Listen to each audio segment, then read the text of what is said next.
இயேசுவினுடைய ஒரு ஆழமான அனுபவம் என்பது அவருக்கு கொடுக்கப்பட்டது.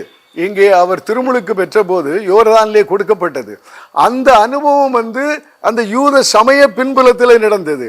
ஆனால் அவருடைய ஆதங்கம் அக்கறையெல்லாம் அது சமுதாயம் சார்ந்ததாக இருந்தது. சமுதாயத்தில் இன்னும் குறிப்பாக சொல்ல வேண்டும் என்றால் ஏழை எளிய மக்கள் சார்ந்ததாக இருந்தது. அந்த மக்களை எப்படி வாழ வைப்பது? நாம் இன்றைக்கு பாவி பாவி என்று அடிக்கடி சொல்கிறோம் இல்லையா?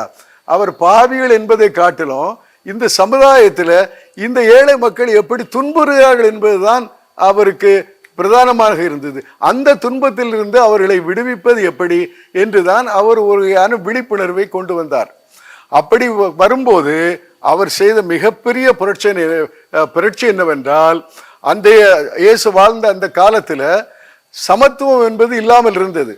அப்போ அங்கே யார் அரசியல் ஆட்சியில் இருந்தார்கள் என்றால் ரோமேயர்கள் இருந்தார்கள். ரோமேயர்களிடம் சமத்துவம் கிடையாது.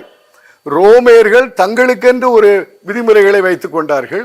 தங்களால் போர் தொடுத்து வெல்லப்பட்டவர்களுக்கென்று இன்னொரு விதிமுறையை வைத்துக் கொண்டார்கள். சமத்துவம் என்பது அந்த ரோமேயர்களிடம் இல்லை.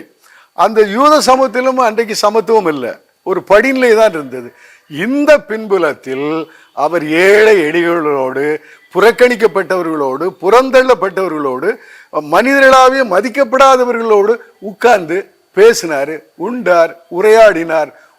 இதைத்தான் நம்ம என்ன சொல்கிறோம் என்றால், ஆங்கிலத்தில் டேபிள் ஃபெலோஷிப்னு சொல்கிறோம், சம பந்தி தோழமைங்கிறோம். அது உறவை தந்தது, மனித மாண்பை தந்தது, இதை செய்தது. அதனால் நிறைய பேர் ஏராளமாக கூடி வந்தாங்க.